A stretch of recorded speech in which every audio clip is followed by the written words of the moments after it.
Thanks again for having me. I've spent a lot of my formative years in Boston, as Michelle had mentioned, and just around the corner from here, I learned how to walk from Clarendon Street, half mile to Gloucester Street without leaving a building, so that was really useful in the Boston winters, a skill I may put to test today. I'm here to talk about hospital consolidation and how that is an important aspect of thinking about health costs and health reform, something that we don't talk about often enough. So in Washington and in political circles, we talk, and here today, of course, as well, we talk a lot about payment reform, and there's a lot to do in payment reform, right? As we've heard today, so many different ways that the way we pay for care is inefficient. But we talk a lot less and think a lot less as a country about the way we sell health care. And again, particularly the public policy debates nationally and in political circles tend not to talk so much about how we sell health care. It's all about how we pay for health care. Of course, here in Massachusetts, you don't have a lot of for-profit plans. It's mostly nonprofit plans, but it's important to think about the fact that, again, nationally, I can't tell you how many times I hear from my readers that if we just got rid of the profits of insurers, we could solve all the problems we have in our healthcare system today. And that's simply not true. But it is a widely held opinion. And it's an opinion that affects, again, the political debate because elected officials hear this and believe this. And so it doesn't matter. We see here that the profit margin for Aetna, I just pulled Aetna out of a hat, has been effectively constant for most of the last 10 years. And that's true of most of the major insurers. And it's true of insurance generally. We all know that healthcare costs have continued to rise despite that. Hospital care is a big driver, and it fluctuates over time. So let's talk about it. Why is hospital spending growth fluctuating over time? And there's an interesting history to this. So this chart, which I stole from Corey Capps, looks at the penetration of managed care over time, which is the yellow and the beige bars. And that red plot is hospital or inpatient spending growth over that time frame. So you see in the early 90s, or in the 1990s, when managed care was really growing and becoming the biggest component of payment for health care in the private sector, spending actually did go down. So insurers were successful at controlling the growth of inpatient spending for a period of time. Then suddenly, around 1997, that spiked up. And now we've had, over the last 15 years or so, reasonably high growth in inpatient inpatient spending. So why is that? Well, one reason is that hospitals started to consolidate. So that here the red line is the number of mergers of hospitals, and the blue line is spending growth. So you'll see that spending growth went down as managed care increased their penetration and started to introduce some efficiencies into the way we paid for health care. But then eventually that stopped having an impact. And it's possible that one of the reasons why that stopped having an impact is because hospitals started to merge in response to this phenomenon and all of a sudden had a lot more market power to dictate rates to insurers. So this is kind of an update of that. So the yellow bar here is the number of transactions of hospital mergers. The blue bars are the dollar value of those transactions. So there was a slowdown in the number of transactions in the early part of the decade. Mergers came down. And now all of a sudden they've kind of etched back up. And particularly in the latter part of the decade, we've seen a lot of hospital mergers again. So how do we think about this? How do we think about how concentrated a healthcare market is and whether this is a problem? So what the Federal Trade Commission and the Department of Justice use and what economists use to try to study this problem of market concentration is this index called HHI, or the Herfindahl-Hirschman Index. And so it sounds really complicated. You can see it from this curve here. So the way you calculate HHI is to say, okay, you take the number of players in a market, you take their market shares, you square that, add it all up, and that produces a number. So if you have only one hospital, say, in an area, they have a 100% share. 100 squared is 10,000, and that's the left part of that graph. Two hospitals with 50% share each, that's 2,500 plus 2,500, that's 5,000. So when the FTC and the DOJ think about antitrust regulation generally in all sectors of the economy, they typically consider anything with an HHI over 1,800 to be highly concentrated, and those are the kinds of mergers and acquisitions that they scrutinize. But with hospitals, they use a much higher standard because hospitals are already so concentrated. They say, well, we're going to only really get involved in regulating hospital mergers or challenging hospital mergers if the HHI is above 5,000. That is to say, if you all of a sudden get to a point where you have 2 players or less. So here again is that plot of the number of hospital mergers that are going on, which is the bottom kind of curve. And then that top curve is the mean market concentration in the country. As you can see, it's dramatically increased over time. So how do we understand how this is impacting actually the growth of health costs? Instead of just sort of qualitatively saying, okay, it intuitively makes sense that we have more market concentration, hospitals have more market power. What's that actually doing to costs? So there was kind of a version 1.0 of economist studies that tried to look at this problem and say, okay, how much can we quantitate how much increased hospital mergers leads to increased pricing for various procedures? And the first generation of studies, these structure, conduct, performance studies, didn't really show much of an effect. And that's one of the reasons why a lot of these mergers have allowed to go through, is that this first generation of studies said, we're not actually seeing a lot of effect of hospital mergers on prices, so I guess we should let these mergers go through. But it turns out that there were a lot of methodological problems with that first generation of studies, as Bill Vogt and Robert Town have written about quite a bit. I won't bore you with all the technical details, but there are a lot of ways in which these studies were structured that missed a lot of the things that actually drive price increases. So there's a new set of studies called event studies that do a much better job of actually controlling for what actually happens in a hospital merger.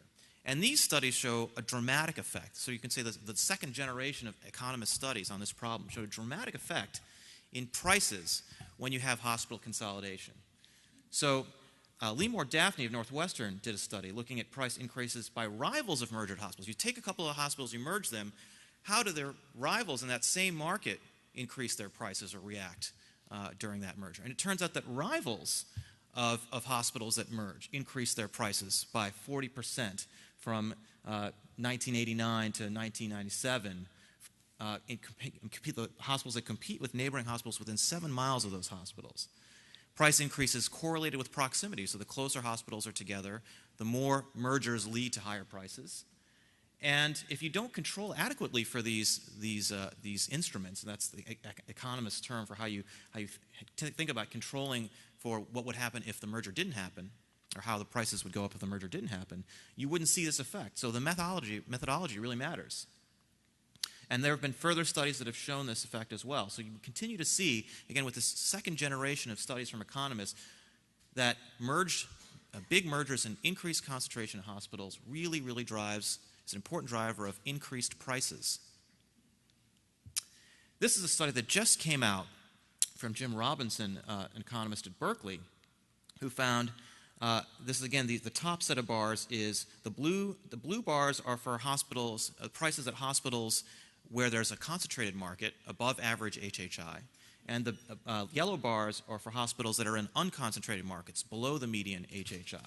And you see the big difference in prices, about 44% for a sample of interventional cardiology and orthopedic procedures that he studied. The bottom set of bars is contribution margins, a proxy for profits. So you'll see that almost all of that difference in price is going right to the hospital's bottom line. It's not because those concentrated hospitals have higher fixed costs or other things that could explain why they're charging more money. It's entirely driven by market power, and it's going to their bottom lines. What does this mean for quality? The big argument in favor of hospital mergers is usually, look, we can deliver better care if we have an integrated merger. That was the big logic behind the Mass General Brigham and Women's merger, right? We can deliver better quality. But the consensus of studies is exactly mixed. So there's some studies that say it decreases quality, some studies that say it increases quality, some studies say it has no effect, some studies say it decreases for HMO patients but increases for Medicare patients. Basically, it's all over the map. So we really don't have any evidence that concentrated hospital markets lead to better quality outcomes. So what to do about this? So first, I want to give my one-page flow chart on why this is a problem. So if we start with the premise that the government wants to subsidize health insurance and health coverage so that more people have access to health care, what does that do? It has an economic effect, whether you like it or not, of consumers being insensitive to health costs, which goes to the question of payment reform, right? Hospitals expand to reflect this increased demand for health care. Governments spend more than expected. Managed care comes in on the side there to try to create preferred provider networks to introduce efficiencies. So government all of a sudden wakes up and says, we're spending way too much money on health care. What do we do about this? I know, we'll underpay providers. So all of a sudden providers are making less money, and they say, you know what? We're losing money caring for these patients. Let's merge to reduce our fixed costs and gain market power so we can raise prices and survive. So hospitals charge more to insurers. Consumers pay higher premiums, which makes healthcare less affordable, which means we need to subsidize healthcare again. So this is the healthcare reform problem in one flowchart. And yeah, so you can get me the slides later. The reason I bring this up and why it's important to understand this process is because it's not enough to simply break up the hospitals. Hospital executives are people too. They're trying to do their job. They're trying to do the best they can and make hospitals better, right? So the incentives for hospital consolidation are complex and long-standing. You can't just say, let's break up the hospitals and that solves the problem. You have to get at the errors in public policy that create the incentive for hospitals to merge. We won't be able to solve those problems in the 10 minutes I've got here, but what can we do to try to get at this problem? So there's really two things you can do to improve health costs or to reduce health costs. One is to increase the market power of payers. So if you have a single payer system or you have private monopolies or you have one private insurer who's got 80% market share in a particular area, that insurer then has the market power to dictate prices to hospitals, at least more power, right? That's one way to address the problem. Either have government or insurance monopolies try to gain market power to match the increasing market power of hospitals.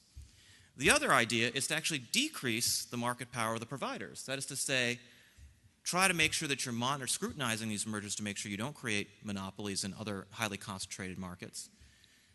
Increase competition by having more hospitals. More hospitals, if you have a much larger number of hospitals that are all smaller, then payers can say, okay, you know what? This hospital is doing a better job delivering care. This hospital is creating more efficiency. We're going to steer our patients to that hospital. If there's only one hospital in a particular region, you can't do that.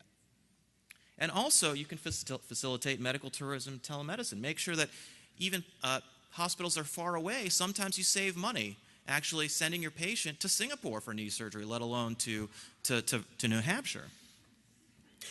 So, and the reason why it's important to think about this is that from both a political and a policy perspective, it's more attractive to decrease market power and increase competition than to have a monopoly versus monopsony system, which is what a lot of people advocate. We're not going to have single payer in this country anytime soon, so we're stuck with this system where costs continue to grow up and consolidation continues to happen.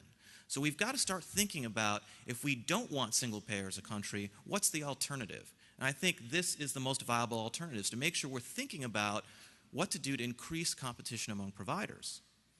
I know something that you all are considering here in Massachusetts, we heard a lot about it today, is price controls. So you say, well, you know what? Hospitals are charging too much, insurers don't have the power to do anything about it. Government's going to come in and set the prices. And that certainly has some near-term attractiveness, I can understand that. But history has shown time and time again, price controls do not work. They only mean that the hospitals in this case will steer their system around what they're being told to charge by the government. Regulators cannot move fast enough to take advantage of changes in the way patient care evolves. And you create shortages, because what happens is, if you set the price below what it actually costs to deliver that service, people stop providing the service. And then all of a sudden you don't have access to care. We see that with the Medicaid program today, and we're starting to see that with Medicare, and we will see that if we have rate setting in the private sector as well. So let's talk about some of these increasing competition type solutions with the payers. The first is stronger and more effective antitrust action. Now, I know that Tom O'Brien is a skeptic of this, and maybe he can argue with me later about this, but I actually do believe that there is a significant role for regulators to do more to scrutinize, both at the state and federal level, provider consolidation. So this is something that's important that I stole from Corey Capps, who's done a lot of work on this issue. So in the 1980s, up to 1993, every merger that the Department of Justice and the Federal Trade Commission tried to block, they succeeded in blocking. But from 1993 to 2008, there was a complete reversal. Every time the DOJ and the FTC tried to block a merger of a hospital, the courts ruled in favor of the hospitals, not in favor of the government. And as a result, there was an increasing wave of consolidation. We saw that rebound in the slides I showed you earlier because FTC and DOJ couldn't really do anything about it. There were a couple of wins in 2008, but still the trend overall since 1993 has been the DOJ and the FTC cannot block these mergers. And in fact, they only challenge a tiny fraction, 1% to 2% of the mergers that actually take place to begin with. These are some of the examples of the mergers where the FTC was able to block the mergers. But again, these are the exceptions, not the rule. These are some of the actions that the FTC is currently undergoing. But again, hundreds of mergers over this time frame have gone on that the FTC hasn't even bothered to challenge because they know they would get nowhere with the courts. And again, that has to do with the fact that when judges are sitting there saying, does this merger increase prices and decrease competition, that first generation of studies from the economists said, well, it's not a big deal. And so the academic community has actually been an accomplice in this problem. So what can we do about this? We've got to have better economic research that better demonstrates the impact on health costs from hospital concentration. We've also got to modernize the federal government's guidance for hospital mergers. The federal government is, I think, too permissive in allowing these mergers, and the federal government needs to do more to understand all the new evidence that's being generated about how these mergers drive costs up. And you can also do a lot at the state level. Charlie Baker famously said in testimony to the FTC that signing off on MGH and Brigham and Women's was like having a grenade that you throw on one end of the boat, roll back down, and blow up on you when the boat shifts in the other direction. And I know that Martha Coakley has done some work to look into some of these problems, and I know we'll hear from her some more about that today. But that's something that states can do too. States don't always have to sign off on these mergers. And in fact, in states where there's less regulation of merger consolidation, we see much more of it, particularly in the South. So let's talk about ACOs for a second. So we've heard a lot about how ACOs are great and how they're going to improve and integrate healthcare, and I think we can all agree that our system is really fragmented and it would be great to deliver healthcare in a more integrated fashion. But I worry that we're going to wake up one day with all these coagulated provider networks through ACOs, and all of a sudden, health costs are going to continue to go up. And we're going to be like, wait a minute, I thought ACOs were all about health reform and this is going to solve all our problems. Well, as AHIP's legal counsel wrote in Health Affairs, there's reason to worry that actually we'll see more provider consolidation because of ACOs. And the FTC has, again, issued some guidance about this that doesn't necessarily address the problem. So can we increase the construction of new hospitals? This is, of course, a very controversial topic. New hospital construction is heavily regulated. We know about certificate of need laws and how they're particularly used against single specialty hospitals and ambulatory surgery centers, and how in states where there are more permissive con laws, you have more of those kinds of hospitals. Where there's less. The incumbent general hospitals say, well, you know, if the specialty hospitals can cherry pick our most lucrative specialties, then we're going to lose money. That may be true, and that's a problem worth addressing, but that's not a reason to limit competition, I think. I think have competition in those areas where people want to enter, and then help out the general hospitals and subsidize their treatment of the less lucrative patients. Instead of just saying, let's have this lumbering dinosaur of a general hospital, which is a completely outmoded way of caring for patients today. And the other thing you can do, again, is to facilitate medical tourism and telemedicine. So what specifically can you do about that? The major barrier is state regulation and state laws. So what you can do, and the FTC has talked about this, is to have states work together to harmonize their standards for licensure so that, again, a doctor in New Hampshire can treat the patient in Massachusetts or look at his CT scans or whatever it is, and thereby create an opportunity for providers in lower cost areas to care for patients in higher cost areas. So with that, I'll go to questions.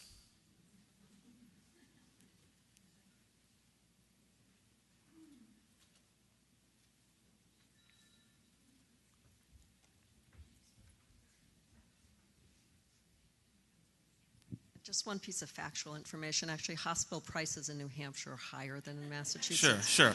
Sorry about that. Yeah, no, absolutely. I shouldn't have used New Hampshire. I was thinking about that as I mentioned it, but yeah. The point is more about cross-state provider provision of care. There are many parts of Massachusetts and lots of other states where I'd say the horse has already completely left the barn, and where we have, and actually have had for many years, single monopoly health systems. So are you suggesting that we split them up? What's your... It's a great question, Nancy. So I think this is an important question to think about. So what do you do when the horse has left the barn? It's left the barn in a lot of places, and these consolidations, again, continue. I think what you do is in some cases, splitting up hospitals can make sense, but it's a case-by-case thing. I think what you really need to do you need to be judicious in cases where there's an opportunity to split up hospitals, but a more attractive option is to reduce the barriers to entry for new providers. There are people who want to care for patients in innovative ways, and we don't let them because we crush them with a regulatory burden that makes it impossible to start new centers, or new hospitals, new surgery centers, whatever it happens to be. We need to think more about that, reducing the barriers to new entrants, so that, and people will gravitate to those systems. So many people are passionate about delivering better care. Let's let them do it, but let's let them do it and build the model from the ground up instead of having to work inside the dinosaurs.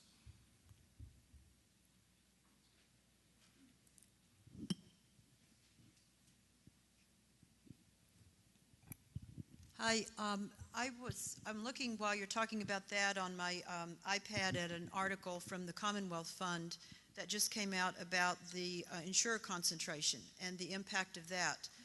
And one of the things it points out, these iPads are great for this kind of online research, is that in 34 states, and Massachusetts is certainly one of them, three firms account for 70% or more of the market.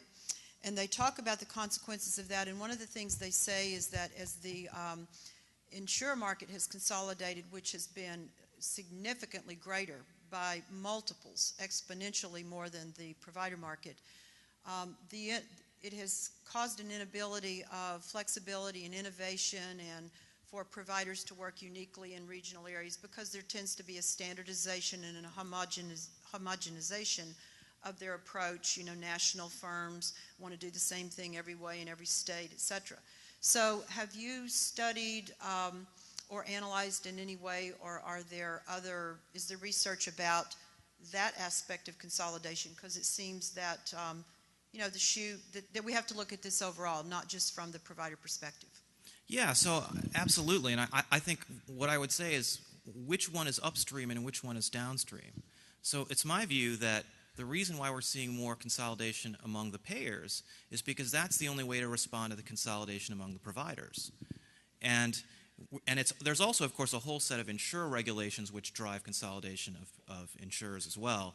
And that's another area, absolutely. And I think we're seeing this already with the MLR regs, right? So we're starting to see insurers abandon certain markets because they can't create the MLR that's going to meet the new federal regulatory standard. And that's a huge problem, and one in which I think, again, why did the MLR standard come about?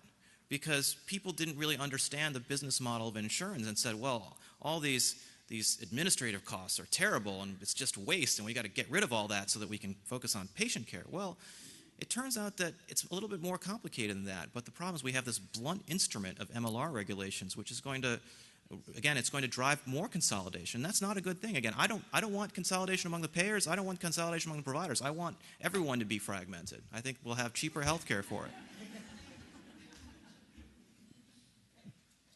If I may bring up, son, one point. About 25 years ago, when I worked with an organization that contracted with the state to perform utilization review, there were, and I visited 106 acute care hospitals in this state.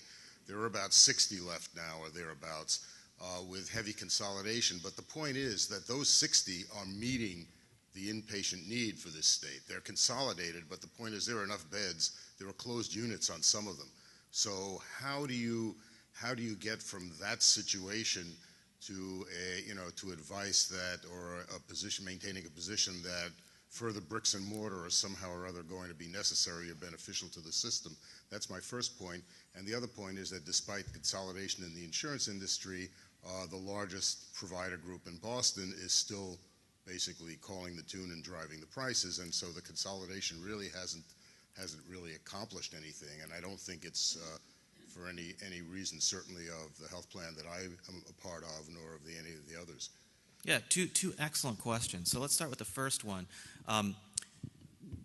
One of the things, I had that whole flow chart for a reason, right? Because it's not simply that you can just say, break up the hospitals and solve the problem. There's a lot of things that feed into why hospitals are consolidating. And one of the things that I didn't talk about in the slides, but that gets to your question, is the fact that hospitals have really high fixed costs, beds being a big part of it, but it's not just beds. How much of that fixed cost is driven by the structure of the business of providing care in a hospital, and how much of that is driven by regulation? I don't think we always think enough about that. Regulation is a driver of why hospitals have to have a high fixed cost base. And so when things change, when you have more outpatient surgeries or there's a new provider that comes in, the incumbent hospitals have a tougher time adapting to that environment because they have this high fixed cost base. They can't restructure their hospitals quickly enough to adapt to a competitive situation. So instead, they lobby politicians to block competition. But we need to think about that. What can we do to actually allow hospitals to be more flexible in the way they rearrange themselves to, again, take into account the fact that utilization is going down and that you have more ambulatory surgeries and things like that, and length of stay is going down. There are ways we need to think about how to do that in ways that don't involve rate setting, that involve actually allowing hospitals to reduce costs by reducing the fixed costs that they have. To your second point was about, sorry, just yell it out. Yes. So it's not, consolidation isn't solving the problem because, again, even that goes back to the political issue, right? So if you're an insurer, you're the bad guy. You're saying no. You're putting dollars and profits again, above healthcare for patients. The hospital they're the people who are working hard to treat people, right? So this political dynamic whereby the providers are the heroes and the insurers, the payers, are the enemy. And it's an understandable human reaction to the way healthcare works, but it's one from a policy standpoint that creates a huge asymmetry whereby payers, who are really the allies of taxpayers and people who pay for insurance premiums, are painted as the bad guys. And not to say that insurers are perfect by any stretch, but politically, the view that the public has of insurers versus the view the public has of providers is a big reason why provider consolidation has been allowed to happen, which drives healthcare costs up.